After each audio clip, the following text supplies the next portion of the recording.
So I'm inspired when I play football, absolutely love it. I'm inspired when I read about football, but I'm also inspired when I write about football. So now I'd like to read to you from my latest book called Tekkers. Tekkers is a book about Zach, who's just here. He's a striker for his local team, Redwood Rangers. He absolutely loves playing football, but he also loves to freestyle, making lots of Tekkers. Now, when he decides to film one of these videos of his Tekkers, he can't believe what happens next. The video goes viral on YouTube, on all social media, and suddenly he's thrust into this crazy world which he'd never had any clue about. I'd like to read to you an extract from where he's been invited onto the Camp Nou, which is FC Barcelona's home stadium. Barcelona have invited him to freestyle at the El Clasico game between them and Real Madrid. This is what happens next. The atmosphere was electric. The Camp Nou was packed. Tens of thousands of fans rising high into the sky until they were so far away they could barely see the players. A small pocket of white swayed to and fro in the top corner of the stadium, the away end. Everywhere else was a sea of blue and red. The air was thick with anticipation. The fans didn't just want Barcelona to win, they wanted them to put on a show. From Zach's angle, he could see everything clearly. He felt so close that he could almost reach out and touch the very players he'd seen the day before on the training ground. He could smell the grass, freshly watered by the stadium's sophisticated sprinkler system until it was so perfectly green that it couldn't possibly be natural.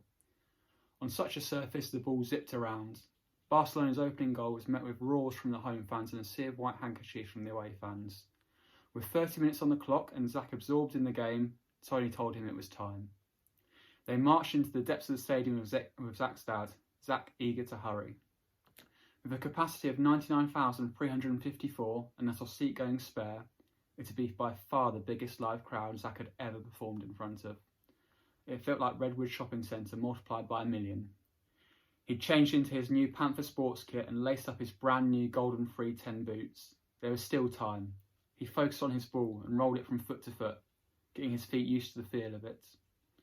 He took 3 deep breaths as he always did before a performance, then shifted his gaze to the pitch. Showtime, he muttered. The Barcelona and Real Madrid players went one way into the tunnel, climbing the steps in various states of tiredness. Zach went the other, a spring in every step. Some of the Barcelona players recognised Zach and stopped to clap him on the back on their way to the dressing room. Gerard Piqué even fist-bumped him. They knew who he was. The players he pretended to be on the Xbox were now greeting him. Zach puffed his chest out in pride. The nerves disappeared, replaced by confidence.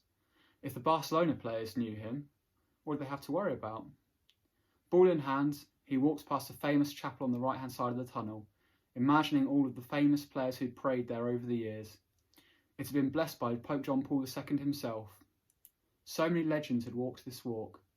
His studs clanged against the steps. He was getting lower and lower, and then there it was, the entrance to the pitch. A distant rectangle of green grass had got bigger with every step, and then the noise hit him. He'd never heard anything like it. This wasn't the same noise that he'd experienced from the stands. It was the sound of 99,354 people, all directing their own noise at the pitch.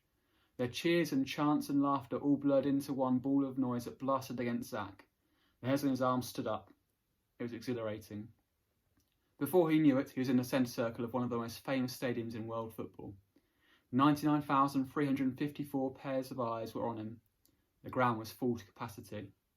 He turned in a full circle, taking in the crowd, enjoying their excitement and then embracing the hush that fell upon him. And then the music started playing. The stadium manager had chosen Waka Waka by Shakira. It wasn't Zach's choice, but at least it had a beat. He could work to it. He bared his teeth, readjusted his headband and spread his weight evenly.